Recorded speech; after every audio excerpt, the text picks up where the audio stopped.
Actually, I have one clear way that they could blow it up, and it's actually beneficial for both teams. In the sense where these teams literally get what they exactly need.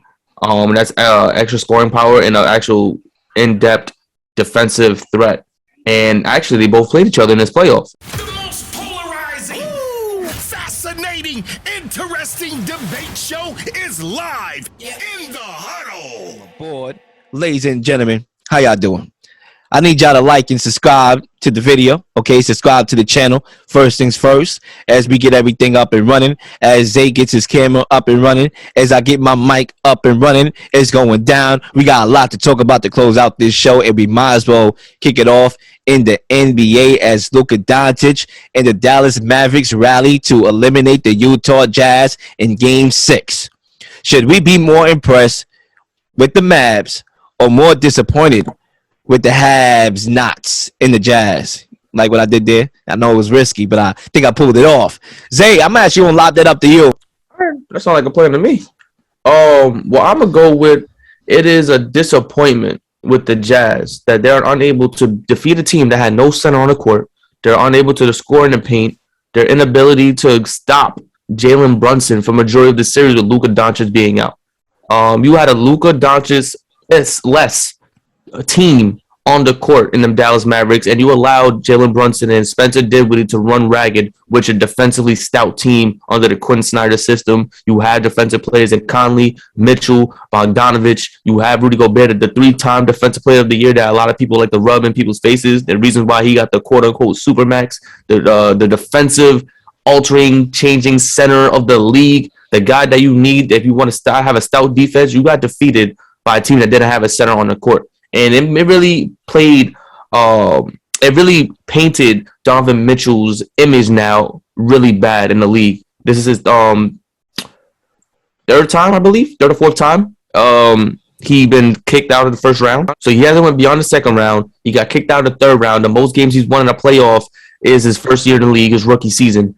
And you look at everything that's changed within this organization. The Utah Jazz has always been a top 3, top 4 team in the Western Conference ever since Donovan Mitchell's been on his team. I thought you was talking about Luka. My fault. I was like, they got bounced out first round 2 years in a row. I'm talking about this Jazz team. The Jazz team has been atrocious, and I think when you look at this team, they're just a regular season team because in the playoffs, they don't show what they're able to do in a regular season. You see when a team has the preparation for you, they know what your weaknesses are. They take advantage of that, and they take advantage of the Utah Jazz year in, year out. LeBron James said it best, I think last season or 2 years ago, when he said no one wants to play with a Utah Jazz player in 2K or in an All-Star game. They're just a boring team, and you see it. This team is absolutely boring. They don't win anything, and I mean in a playoff sense. They have regular season wins. That's fine. Regular season does matter to an extent because when you're playing the real talents of the league, the teams that are going to the playoffs, you can't defeat them. You couldn't defeat the Jalen Brunson, Spencer Dinwiddie. You had Maxi Kleber and Dorian Finney-Smith hitting threes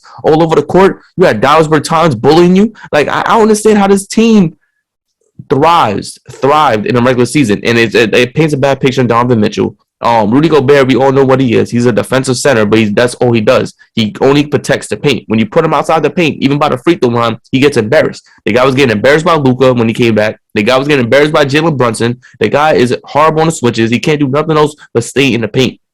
The fact that Utah paid him that supermax deal is astonishing because he's unable to do anything else on the court. This guy is damn near the modern day Hassan Whiteside. He just took a whole boatload of money. He just took a super max because he's able to get some blocks, and now he can't do nothing else for the team. And now it's gonna be hard to move him for anything less. You're trying to move him for a superstar. You're not gonna get a superstar. You're gonna have to move him for some role players, eat some contracts, eat some really bad contracts at that, and hopefully you know down the line 3-4 years from now you get the money back. You just paid him $205 million for what? So this is really disappointing on the Utah Jazz. They have to blow up the team. We can see stuff like the head coach gone, Gobert and Donovan Mitchell gone. Start over fresh. Maybe Mike Conley because he has a big contract too. You have a lot of big contracts on this team. The only bright spot of this team is Jordan Clarkson. That's the brightest spot of this team because everyone else is old or they have a high contract. They can't do nothing else, and it's disgusting to see. And I think me personally, I'm most disappointed with the Jazz, opposed more impressed than the Mavs win. I mean, you can't argue against the disappointment of the Jazz in regards of just Luka being out the first 3 games. I thought the Mavs made some crucial mistakes and allowed that door to be open for the taking. I mean, missing pivotal free throws, Luka taking bad shots at times in the game. You also had a scenario where they was getting back in transition to actually tie the game or take the lead, and Mike Conley, a savvy veteran, get calls for a travel. I mean, he's supposed to know better being in the league for how long he been in the league. So there is a level of disappointment on the Jazz, but this answer for me became more easier and easier as you was talking, Zay. I'm going to go to contrary here, and I'm going to go with I'm more impressed with the Mavericks. Look, you said something that really fueled my argument. The Jazz has been the best regular season team for like the last 6 years. Obviously not this year, but from a 6 years run, they've been the best. How many championships did they win in that 6 years? Zero. I mean, we talking about they even get to a Western Conference Finals in those 6 years. So the saying goes, when more is expected, more is desired. Or should I botch that statement? Forget it. Screw it. You know what I mean. Much is expected, much is required. Whatever it is, that statement that I'm trying to make that I just can't get the words to make it right. You know what I mean. If you expect the Jazz to go further, then the disappointment should be on full display. If you don't, then you shouldn't be disappointed. And based on this 6-year sample size of this team being a stout regular season team, I always got the same ending result, playoff exit. So this year does not surprise me at all, because even without Luka, I did pick them to win the series. With Luka, I always had the Mavericks. I thought they were the better team. But without Luka, I said maybe the Jazz get them in 6. But there was a side to me that said, you know what? I still think this Mavericks team will pull it off. Right? Obviously, it was a feeling that I had, and that's because I didn't trust the Jazz. So there wasn't more expectations for me on my end when it comes to the Jazz. Number 2, when you talk about Luka coming back and how they held it down without Luka, I mean, let's look at that. There's a Luka-centric offense, bro. They held it down. Jalen Brunson, last year, this man was averaging 8 points per game. Last season, this same dude was averaging 8 points per game. Now we go back to this season or this playoff run, and he helped Luka in this last game, a closeout game. They combined for, I believe, about 60 points or something like that, or 40 points. They combined for. I know he also, he had 23, 24, and 24 in the last 3 games. That's the same dude that averaged 8 points last playoffs. So at the end of the day, you've seen other guys step up when their number is called. You've seen more dudes willing to help out Luka. Spencer Dinwiddie coming off the bench, helping out Luka. And that's why I'm more impressed. When I look at this team, and I said to myself, they answered all the questions that I had going into this season. Can they get the right coach? Can Jason Kidd be that guy? We all know he had opportunities that fell short of expectations. Right? He ain't work in Milwaukee, even with Giannis. Can he work with Luka?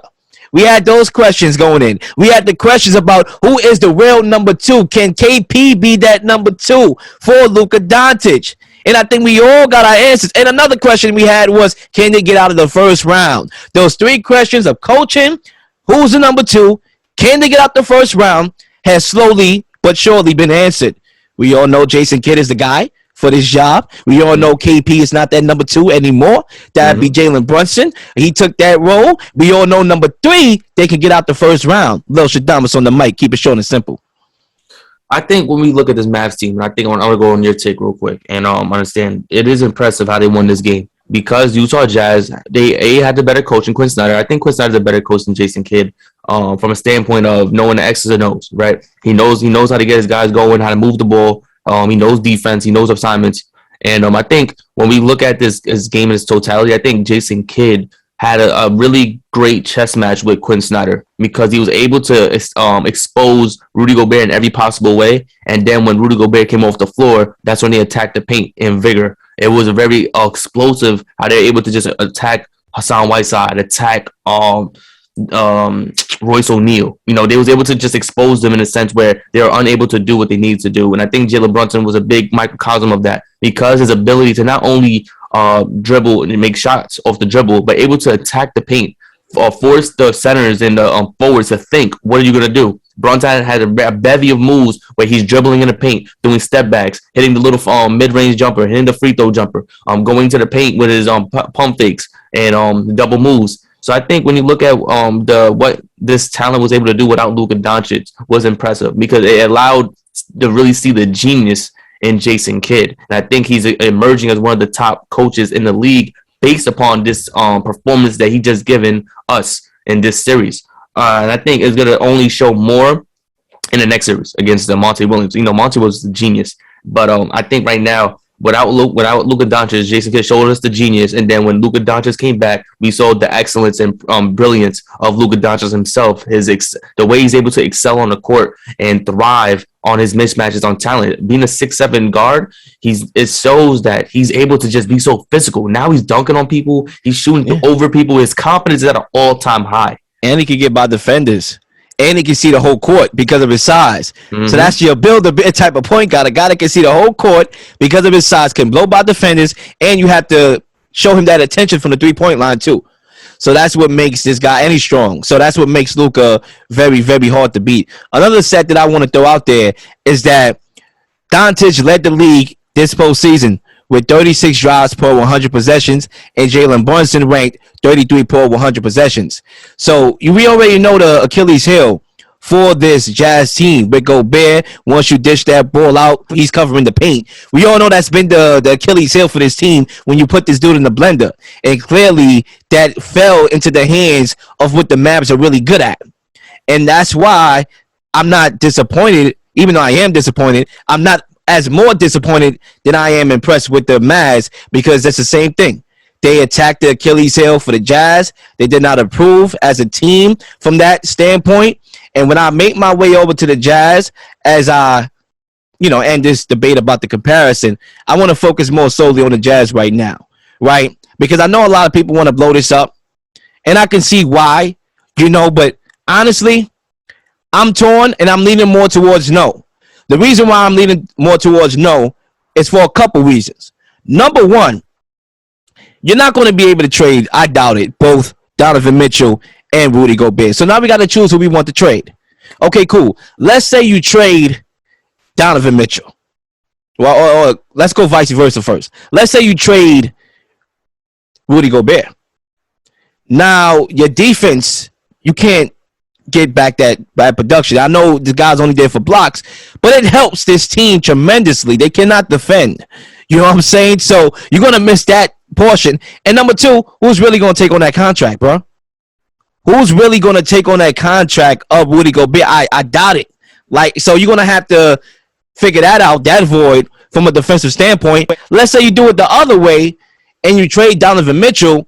Do you say, well, you know what? Yeah, we are missing our talent, our face of our franchise, but we do got shooters, so we're not lacking in that department as far as shooters. When you got Clarkson, when you got Bogdanovich, when you got, all these other guys, Mike Conley, offensively, you may be not as hurt from that perspective, but it's too much ifs for me to say blow it up when I'm looking at it from both perspectives. So I'm saying maybe you just kind of hope that they get it right. Listen, I look at the Celtics, for these last couple years when everybody was saying, blow up the Celtics, bro. Jaylen Brown can't play with Tatum. It cannot happen. They kind of stuck it out. And look where they are right now. They Lil's pick to go to the finals and possibly win it, even though I take the West team, the Warriors or the Suns, but I think they're going to get there, and they playing very better right now. Sometimes I know we hit the panic button and we see things for all these last couple of years not work out, and we want to break it down. But I always say to myself, when watching sports, sometimes it's just not blowing it up or changing your game plan. Getting better, you know what I'm saying? And just having that urge and just do it this year. This year, I'm going to step up and be that dude. Donovan Mitchell, I'm used to this dude going off, especially in the bubble, bro. I'm like, what happened to bubble Donovan Mitchell? Guy was probably arguably the best player in that whole entire series. Okay, and I know Murray put on his show too, but Donovan Mitchell was crazy. I didn't see that aggressiveness in this series as I should have, you know. And I think when you saw the last couple games before I send the rock back to you, I did see Donovan Mitchell and Rudy Gobert connect for the greater good in the floor. I mean, they won a game literally with him dishing it at the paint area for, you know, a lob basically for Rudy Gobert. We've seen that a couple times, even in the fourth quarter down the stretch in this game. So even though there was talk about the relationship, maybe the relationship is not as bad because they got it together. You know, even though they lost, they still made some plays together. Maybe you can mend that relationship. I just think there's so much what ifs. And in the underworld, for me to say blow it up. If I had a clear direction, and maybe you can give me that clear direction, Zay. If I had a clear answer of how I think they could rebound from it, I'll say do it in a heartbeat. But I don't have those answers. Let's see if you do. Actually, I have one clear way that they could blow it up, and it's actually beneficial for both teams. In the sense where these teams literally get what they exactly need. And that's extra scoring power and an actual in-depth defensive threat. And actually, they both played each other in this playoff, and that's the Mavericks and Utah Jazz. Bronson wants a big contract. He's not willing to take a discount. What he stated, they could have re-signed him for a discount, but he said nope. Now I want the big contract. The Utah Jazz are willing to get rid of their big contract, so let's go Gobert for Jalen Brunson because you're not going to get no one else as stout or anyone in their youth or prime without. That's it. Like you're not going to get no one else. Gobert to Dallas, you get Jalen Brunson, and then you get Jalen Brunson, Donovan Mitchell, the 1-2 young combo in that backcourt, and then you have Rudy Gobert manning the front and as the center. And in Dallas, you already have Spencer Dinwiddie as a guard, so you don't really. I'm not gonna say you don't need a Jalen Brunson, but right now it's not a necessity at the guard position to overpay $25 million for Jalen Brunson when you're already paying Spencer Dinwiddie $20 million a year. So I think that trade could suffice for both teams because you get a guard, and then Utah Jazz is able to go and scour for a center if they need one, or they get one out of the draft with Jalen Brunson. I mean, out of the not the draft, excuse me, the trade with Jalen Brunson. I think that trade works for both teams. If another team that I have to think that could work out for Rudy Gobert, it has to be a defensive-minded team, a team like Toronto, a team like Memphis, even if they're willing to put picks together and trade on players together to put for Rudy Gobert. But right now it's a very steep market for Rudy Gobert because he only does one thing. He's not a scorer. He doesn't shoot middies. He's in the paint all day, every day, trying to dunk the ball. So it's gonna be very difficult to get a player that only does that at a Supermax deal. And that's why I want to ask you, because I get the same vibe. I'm watching Rudy Gobert on the court, and sometimes I'm like, what can he provide you offensively other than putbacks? So I'm saying to myself, if you're the Jazz and you want to blow it up, wouldn't you get more for Donovan Mitchell to build your team around? I would assume so. So that's why I'm just like, if I were to trade somebody, I know it may sound like, Lil, what are you talking about here? But I may have to trade Donovan Mitchell to get some maximum value back. You know what I'm saying? At least my defense won't be as affected. I'm not really losing anything defensively like that. That's going to make me up at night or keep me up at night. And I'm getting more value back to, you know, surround my guys. And I still got my shooters. Maybe I think you would have to trade Donovan Mitchell. And that's why I don't feel that they should trade Donovan Mitchell. That's a guy I still feel can be a cornerstone of an offense. That's why I'm like, listen, I would not blow it up. And that's just me. We'll see if they do. Ladies and gentlemen, that wraps up this topic. Can You Dig It Sports Radio Network is here. Revolutionize the game of media. Be a dig.